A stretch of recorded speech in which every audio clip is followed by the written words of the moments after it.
ओम श्री गुरुवे नमः। नमस्कार दोस्तों, आज हम हस्तरेखा शास्त्र या विज्ञान की नई श्रृंखला प्रारंभ कर रहे हैं।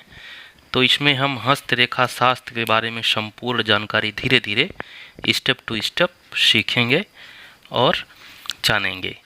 तो सबसे पहले हम आज भाग 1 में हाथ का परिचय जानते हैं कि जो प्रारंभिक चीज़ें हाथ में हैं उनको क्या क्या कहते हैं और उनका क्या क्या सिंबल है। तो सबसे पहले आते हैं मणिबंध पर। मणिबंध जो है वह भाग है जो भुजा को हाथ से जोड़ने में कड़ी के रूप में कार्य करता है। मणिबंध के जो आगे का पूरा भाग जो है हथेली कहलाता है, यानी आपका ये जो हाथ है और मणिबंध इसको कहेंगे। इसके आगे का पूरा आपका जो भाग रहेगा वो हथेली कहलाता है, यानी ये मणिबंध और इसके पूरे आगे का जो भाग है हथेली। हथेली में जो है 14 प्रकार की हड्डियां आपस में जुड़ी होती हैं। इन 14 हड्डियों के आगे के भाग में 3-3 हड्डियों से उंगली तथा 2 हड्डियों से अंगूठे का निर्माण होता है। यानी आपकी जो उंगलियां होती हैं इसमें 3-3 हड्डियां जहां मुड़ती हैं, 1 2 3 हड्डियां, और अंगूठे में 2 स्टेप में अंगूठा मिटता है, यहाँ 2 हड्डियों से अंगूठे का निर्माण होता है। इसके बाद जानते हैं हाथ क्या है। मणिबंध से लेकर के मध्यमा उंगली का जो अंतिम शिरा है उस पूरे भाग को हाथ कहते हैं। मणिबंध हमने यहाँ जहाँ ये आपके भुजा से आपका ये हथेली आके जुड़ती है मणिबंध है, और ये मध्यमा उंगली आपकी यहाँ तक, तो ये पूरा जो भाग है यहाँ से लेके यहाँ तक का वो हाथ कहलाता है। हाथ के प्रकार देखते हैं और उससे कैसे व्यक्ति का व्यक्तित्व का अनुमान लगाएंगे इसके बारे में जानते हैं।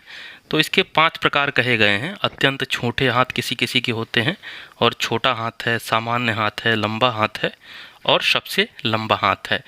तो किसी के भी हाथ की लंबाई के लिए उसके हाथ को उल्टा देखना चाहिए, यानी ऐसा हाथ आप रखें और यहाँ जो मणिबंध का ये जगह है यहाँ से लेके पूरे हाथ की लंबाई को समझ लें, तो उसके हिसाब से अनुमान लगाया जाएगा कि आपका हाथ छोटा है लंबा है।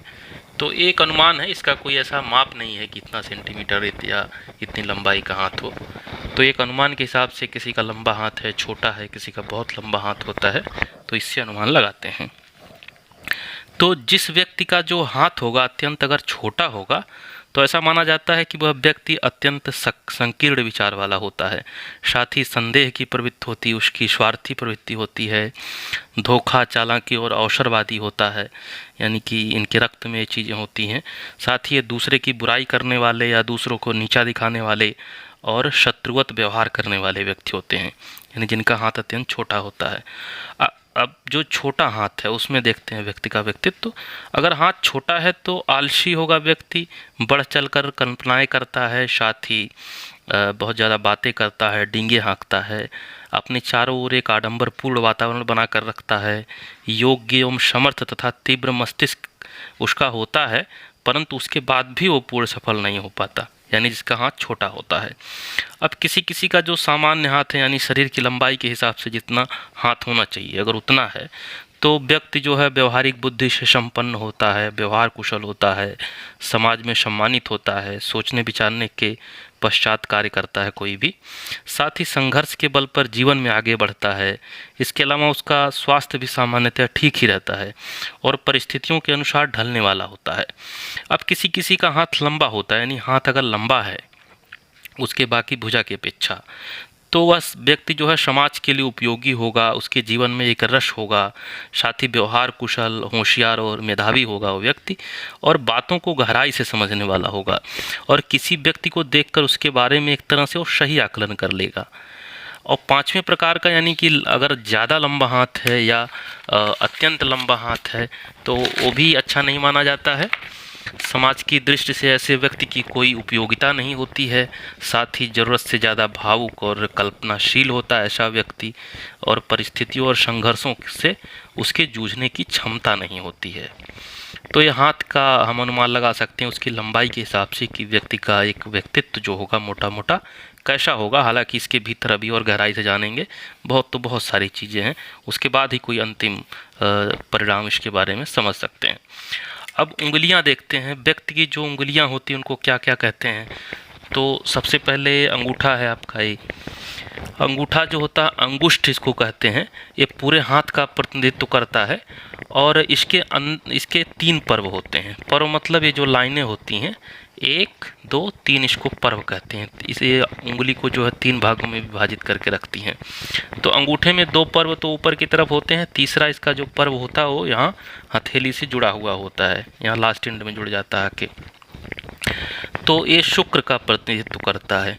ऐसा माना जाता है कि प्रेम या काम वासना का प्रतिनिधित्व आपका जो ये इसका तीसरा जो पर्व है करता है। इसके अलावा तर्जनी, अब ये पहली उंगली पर आएंगे तो इसको तर्जनी कहते हैं, इस उंगली को। इसके बाद दूसरी उंगली है मध्यमा, तीसरी है अनामिका और चौथी है कनिष्ठिका। तो तर्जनी जो होती है बिल्कुल अंगूठे के पास होती है, इसमें भी 3 पर्व होते हैं और गुरु की उंगली मानी जाती है। 1 2 3 पर्व हुए और एक गुरु की उंगली मानी जाती है जो गुरु ग्रह हैं।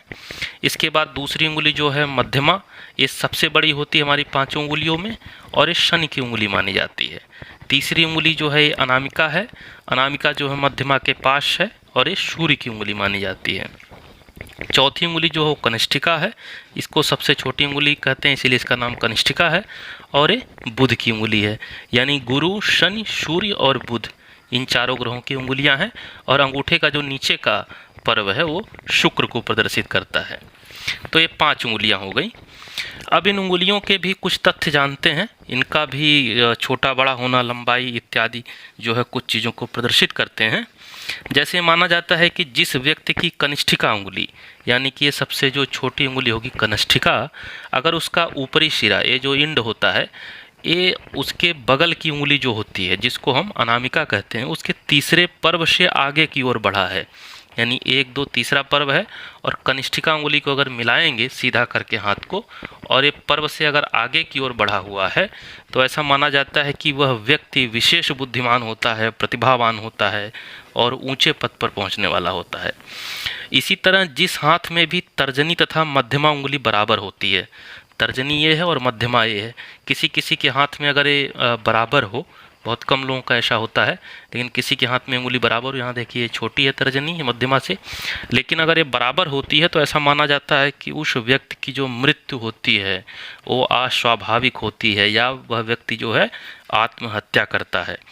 इसके बाद अनामिका उंगली को अगर हम देखेंगे, ये जो आपकी अनामिका उंगली है, अगर इसको हम हाथ को एकदम सीधा करते हैं और इसका झुकाव देखते हैं, यानी ये झुकाव अभी देखेंगे आप ये मध्यमा की तरफ है, और अगर ये बाहर की तरफ झुकाव मतलब इस तरफ जा रहा है तो भी वो कुछ चीज़ों को प्रदर्शित करता है।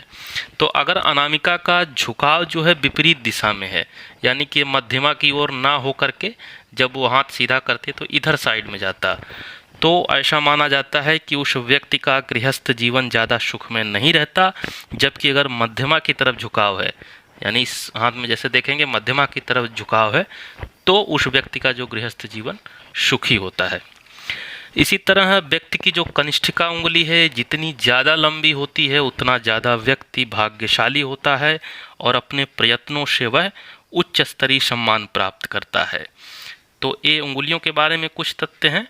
अब हम आगे देखेंगे तो इसके दूसरे भाग में हाथ की बनावट के हिसाब से व्यक्ति का निर्णय करेंगे, यानी जो बनावट होती है, किसी के हाथ को आप छू कर देख सकते हैं कि उसका व्यक्तित्व क्या है, उसका कर्मठ का हाथ है या दार्शनिक का हाथ है, कलात्मक हाथ है, आदर्श हाथ है या मिश्रित हाथ है। तो इन सब के प्रकारों पर भी चर्चा करेंगे। एक तथ्य और जान लेना आवश्यक है कि व्यक्ति के उस हाथ को देखें जिस हाथ को अपना वो सीधा हाथ मानता हो।